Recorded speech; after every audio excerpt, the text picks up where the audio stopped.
Bismillahirrahmanirrahim. Assalamualaikum warahmatullahi wabarakatuh. Perkenalkan, nama saya Muhammad Rifki Wijaya dengan NIM 1197070054. Nah, pada video kali ini saya akan menjelaskan apa itu Nyquist dan efek aliasing. Video ini dibuat untuk memenuhi ujian akhir semester praktikum pengolahan sinyal digital. Langsung saja ya. Dalam pengolahan sinyal digital, kita mengenal sinyal analog dan sinyal diskrit. Nah, untuk merubah sinyal analog menuju sinyal diskrit itu harus melalui suatu proses yang dimana proses ini dinamakan proses sampling. Nah, atau pencuplikan. Proses sampling ini merupakan pengambilan sinyal analog dalam waktu yang begitu cepat. Selain itu juga proses ini tuh disebut dengan kuantisasi atau merubah angka analognya itu selebar n bit. Nah, di sini di gambar ini di bawahnya itu ada contoh sinyal analog yang kemudian akan melalui proses sampling dan terjadi seperti pada gambar di sebelahnya, di mana garis-garis ini tuh mewakili sampling dari sinyal analog tersebut. Nah, dalam melakukan sampling juga sebagai saran Nyquist, di sini dijelaskan di mana teorema ini tuh menyatakan untuk menjamin seluruh sinyal komponen sinusoidal sinyal analog menjadi sinyal diskrit dengan dicuplik 2 kali dari kanal tunggal atau lebar pita, di mana frekuensi samplingnya itu harus lebih besar dari 2 kali frekuensi maksimal.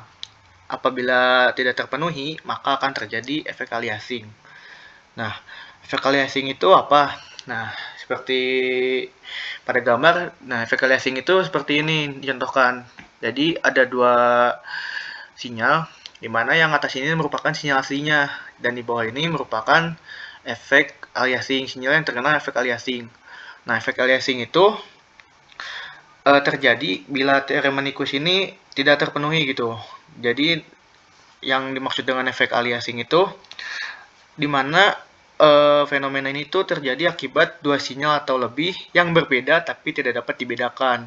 Nah, ini terjadi akibat syarat Nyquist tidak terpenuhi, yaitu di mana Nyquist itu harus frekuensi samplingnya itu harus lebih besar dari 2 kali frekuensi maksimal. Seperti itu. Nah, mungkin kita lanjut saja ke program MATLAB-nya ya. Nah, di sini yang pertama itu adalah untuk Nyquist. Dengan T sebesar 1 detik, lalu frekuensi asli atau F itu 2 Hz, lalu dengan Y itu merupakan sinyal sinus yang akan dibangkitkan. Nah, untuk figur pertama atau gambar yang pertama itu frekuensi sampling sama dengan frekuensi sinyal. Lalu dengan jumlah datanya berapa. Nah, lalu untuk gambar kedua atau figur kedua itu frekuensi sampling sama dengan 2,5 kali frekuensi sinyal. Lalu untuk figur ketiga atau gambar ketiga itu frekuensi sampling sama dengan 4 kali frekuensi sinyal. Lalu figur keempat atau gambar keempat itu ada frekuensi sampling sebesar 20 kali frekuensi sinyal. Dan figur terakhir yang kelima itu frekuensi sampling sama dengan 200 kali frekuensi sinyal. Nah, ketika program ini dijalankan, maka akan seperti ini. Nah, yang pertama ini ada figur pertama, yaitu sebesar frekuensi sampling sama dengan frekuensi sinyal, jumlah datanya 3. Nah, jumlah datanya 3 itu mewakili dari titik yang hijau ini, yaitu proses yang dilakukan samplingnya. Nah, di sini itu belum terpenuhi ya, karena si titik yang dari hijau ini itu belum mencapai titik puncak dan titik lembahnya. Lalu untuk ya gambar keduanya, nah di sini sudah terlihat proses samplingnya ya, hanya saja di sini tuh belum terpenuhi karena harus mencapai titik puncak dan titik lembahnya. Di sini titik puncaknya itu 0,6 dan titik lembahnya itu minus 0,6 juga. Nah, di sini tuh sinyal aslinya itu berada di titik puncak 1 dan minus 1, seperti itu. Lalu untuk gambar yang ketiga, nah, di sini sudah mulai terlihat ya. Di sini tuh sudah mencapai titik puncak dan titik lembahnya secara bersamaan. Lalu untuk gambar yang keempat seperti ini. Nah, ini sudah lebih baik dari sebelumnya. Untuk frekuensi samplingnya itu terjadi di 20 kali frekuensi sinyal dengan jumlah datanya itu 41. Lalu untuk yang terakhir, nah ini frekuensi samplingnya itu sebesar 200 kali frekuensi sinyal dengan jumlah datanya 401. Dimana untuk frekuensi yang terakhir ini sudah lebih baik dari sebelumnya, hanya saja ini akan memakan dari jumlah bit pada n bit yang tadi sudah dijelaskan, seperti itu. Nah, lanjut saja ke aliasing.